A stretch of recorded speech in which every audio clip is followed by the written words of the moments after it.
Salut à tous, on se retrouve aujourd'hui pour une nouvelle vidéo. C'est un update lecture où je vais vous parler de 3 lectures, 4 romans, parce qu'il y en a un, c'est une duologie. On commence tout de suite avec le premier roman.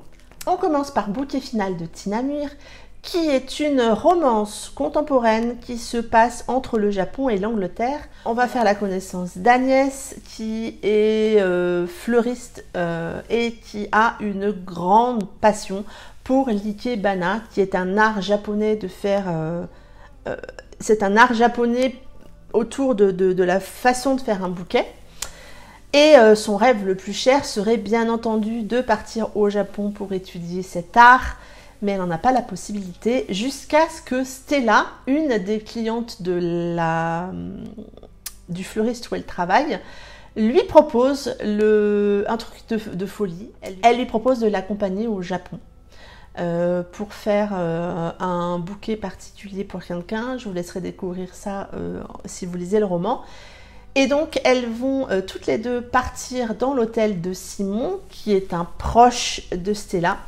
Simon, donc, le directeur de l'hôtel, et la toute première rencontre entre Agnès et Simon est, comment dire, très explosive. Vous imaginez bien que ces deux-là vont un petit peu se chercher, et puis je vais m'arrêter là pour le résumer. Ce roman est un roman d'ambiance, pas uniquement, on est bien d'accord, parce qu'il se passe quand même beaucoup de choses, mais la toute première impression que j'ai eue, c'est que c'est un roman d'ambiance qui vous fait du bien, parce qu'il vous amène une certaine zénitude, un certain bien-être. C'est vraiment un sentiment assez profond, je pense que c'est lié à la plume de l'auteur, mais également à cette ambiance du Japon, à cette ambiance de bouquet, à cette introspection que Agnès va avoir au fur et à mesure de ce roman. Et j'ai aimé ressentir ça au travers de ma lecture. Ça a vraiment été au bon moment pour moi, parce que c'était vraiment au tout début du mois de septembre, dans un rythme un peu de folie, quand il faut reprendre le rythme avec la rentrée des enfants. Et oui, ça m'a vraiment fait du bien, cette histoire. Et puis, on a deux personnages assez attachants. D'un côté, on a Agnès qui est passionnée par l'ikebana, c'est vraiment une passion, et qui va, face à Simon, peut-être se mettre un peu trop en retrait, ou en tout cas un peu trop se dévaloriser. Et puis en face, on a un Simon explosif, un Simon protecteur avec Stella. Il est persuadé qu'Agnès est en train de lui faire une entourloupe.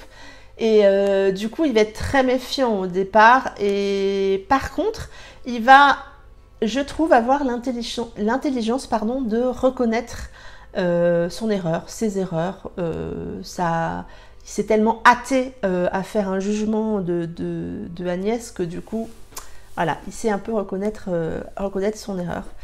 Et j'ai aimé, je vous dis, c'est vraiment un roman un peu d'ambiance qui m'a fait du bien. Ça se passe une partie au Japon et une partie en Angleterre. Et en Angleterre, on rentre dans cette maison froide, isolée, un peu vétuste. Il pleut, vous voyez, c'est vraiment... c'est très fort, l'ambiance et les impressions qui se dégagent de ce roman. J'ai adoré la plume de l'auteur, elle est vraiment très fluide, elle vous embarque, hein, parce que cette histoire d'ambiance, c'est grâce à sa plume. Ça a vraiment été une très très bonne lecture, j'ai été vraiment très contente de découvrir la plume de Tina avec cette histoire que je vous recommande, parce que même si comme moi personnellement, je suis pas très attirée par les histoires qui se passent dans les pays asiatiques, loin de là. Et pourtant, là, ça l'a fait parfaitement et je me suis parfaitement mise dans l'ambiance de ce roman.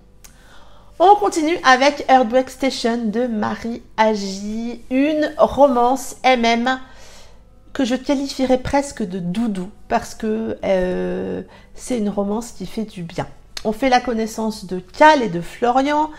Cal est ce papa de 3 enfants qui vit donc avec ses 3 enfants et sa mère dans cette station-service de la route 66. C'est un petit peu isolé. Ils voient passer peu de monde. Ils essayent de survivre comme ils peuvent au sein de cette station-service. Et ils vont voir arriver Florian qui fuit quelque chose, qui fuit Las Vegas, qui fuit son passé, qui fuit son histoire. et qui va trouver l'opportunité au sein de cette station-service, grâce à la maman de Cal, de rester là quelques jours pour faire des travaux en échange d'une chambre et d'une voiture pour pouvoir repartir vers son futur, je dirais. Et je vais m'arrêter là pour le résumer. J'ai adoré cette histoire. On a deux personnages très attachants. Cal, ce papa de 3 enfants, qui est marqué à vie suite à quelque chose qui s'est passé et qui m'a vraiment particulièrement touchée parce que il a été élevé avec une éducation assez stricte, des valeurs assez fortes, et il reste dans ce schéma-là, même s'il se rend compte que sur certains points il en est malheureux. Il reste dans ce schéma-là. Et puis en face on a Florian qui est plein de vie, plein de peps, plein de vie et de lumière dans cette station-service.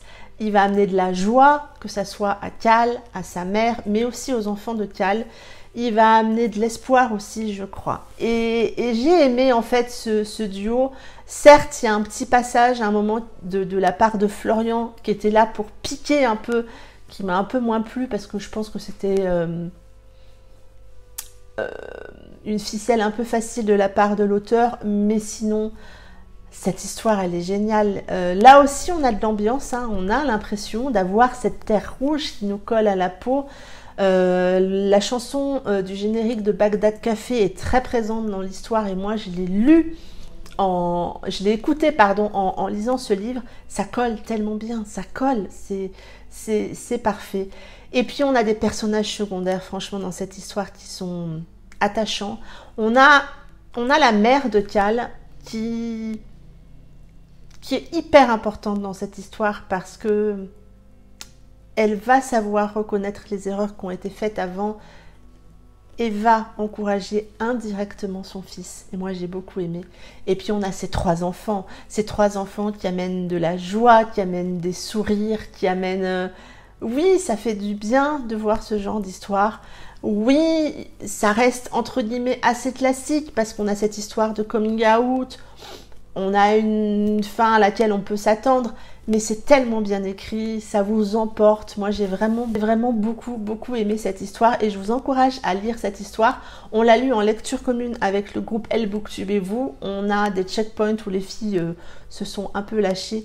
Mais c'est vraiment une histoire que je vous encourage à découvrir. Et on continue cette update lecture avec une relecture, celle de Black Fidelity de Shelby Cali. Vous le savez si vous suivez ma chaîne, Black Fidelity lors de sa première édition avait été un énorme coup de cœur, un crush de cette histoire pour moi.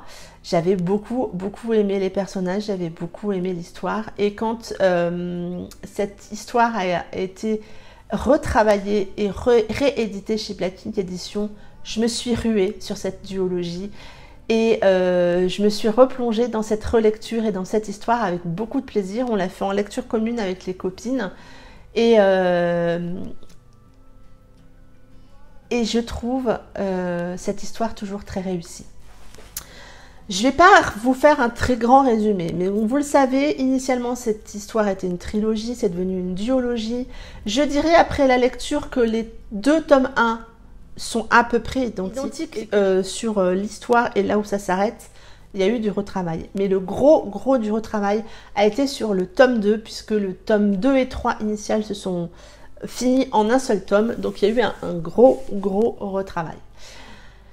On fait la connaissance de Jet, qui est le chanteur des Black Fidelity, qui est en pleine autodestruction. Il se drogue, il boit, franchement, oui, c'est de l'autodestruction suite à un événement qui s'est passé. Et donc Sean, son frère, membre aussi, lui, des Black Fidelity, va faire appel à Lynn pour qu'elle soit en quelque sorte l'assistante personnelle de Jet, qu'elle l'aide à sortir de cette impasse et qu'elle soit très présente avec lui. Je ne vais pas rentrer plus dans les détails, mais j'ai adoré ma relecture. C'est une histoire addictive. Elle vous embarque, la plume de Shelby vous emmène dans cette histoire et vous avez du mal à décrocher. Vous voulez absolument savoir. Alors certes, J'ai quelques petits bémols que j'avais peut-être moins ressentis dans le premier, mais parce qu'il y a eu plus de 2 ans entre les deux lectures, parce que j'ai sans doute aussi d'autres attentes. J'ai 2 bémols. Je vais en parler tout de suite et puis après, on passe à la suite. Le premier, c'est la rencontre entre les deux, qui est exactement la même dans cette nouvelle version et qui m'a un chouï gênée par rapport au caractère de Lynn. Ça, c'est le premier point. Et le deuxième point, c'est un tout petit manque de liant pour moi dans le tome 2. Mais c'est très personnel comme avis, même si ce tome 2 est très réussi. J'ai aimé ce que Shelby a retravaillé, mais pour moi il y a un petit manque de liant. Mais sinon, la plume entre les deux versions a énormément mûri. On sent qu'il y a plusieurs années entre ces deux versions, on sent le travail de la maison d'édition, on sent le travail que Shelby a fait aussi. La plume a mûri sans aucun doute, ça se sent, c'est plus percutant, je trouve. Voilà, il y a des choix de tournure de phrases qui sont plus percutantes. Et puis cette histoire est tellement addictive. Moi, je suis très attachée à Jet, ce chanteur torturé, sombre, entier, parce qu'il vit les choses à fond et il m'a particulièrement touchée. Il m'avait déjà touchée à la première lecture et là, il m'a réembarquée. Et je ne l'ai pas ressenti. Vous savez que j'ai relu Gueule d'Ange en début d'année. Je n'ai pas eu exactement ce même ressenti. Celui-ci, je l'ai relu avec beaucoup d'émotion. L'émotion que j'avais ressentie à la première lecture, l'émotion aussi de de l'amitié qui me lie avec Shelby. Et ça a été particulier et très agréable d'avoir cette émotion au fil de ma lecture. Je ne suis pas sûre d'arriver à vous faire comprendre ce que ça m'a fait parce que pour le coup c'est hyper personnel, mais en ouvrant ce livre j'avais déjà le plaisir de retrouver Jet, l'émotion de savoir ce qui allait se passer. Et puis il y a aussi tout cet univers musical qui est pour le coup hyper présent dans le tome 2 avec ces chansons d'Evenline qui sont là, que j'ai réécoutées, il y a 2 chansons dans le tome 2 et ces 2 chansons sur un passage extrêmement fort, ces 2 chansons où moi je pleure. Je le sais, je sais ce qui se passe après, je sais qu'il va y avoir cette chanson-là, je sais pourquoi. Et bien à la relecture, j'ai repleuré. C'est beaucoup d'émotions parce que je trouve que ces chansons que Shelby a choisies collent déjà au personnage, mais les paroles collent tellement à l'histoire que voilà quoi, moi ça me fait des frissons et ça me crée de l'émotion. Bref, ça a été une très bonne relecture. C'est vraiment... oui, cette histoire, elle a des défauts, elle n'est pas parfaite, mais après tout, quelle histoire est parfaite et ce qui compte, après tout, c'est que malgré ses défauts, elle nous embarque. Et pour le coup, Shelby m'a encore embarquée, je suis encore repartie avec Jet et Lynn dans cet univers et je peux que vous conseiller cette duologie parce que c'est un univers musical. Alors vraiment, j'ai lu certains commentaires. Oui, l'univers musical n'est pas très présent dans le premier tome. On part en tournée dans le second tome, mais dans le premier, c'est toute la noirceur du chanteur qui est là avant tout. Voilà, voilà, c'est vraiment une lecture que je vous encourage si vous aimez les univers musicaux, si vous aimez la plume de Shelby, si vous avez envie de partir dans une histoire extrêmement addictive avec 2 personnages qui vont vous embarquer, et ben je vous conseille de lire Black Fidelity. Ça en est tout pour cette vidéo, j'espère que elle vous aura plu. N'hésitez pas à me dire si vous avez lu ces romans, si vous avez envie de les lire, si vous avez d'autres questions, si vous avez envie de vous lancer. Je me ferai un plaisir de vous répondre. En attendant, je vous souhaite une très belle semaine, de belles lectures et je vous dis à très bientôt pour une prochaine vidéo. Bye bye!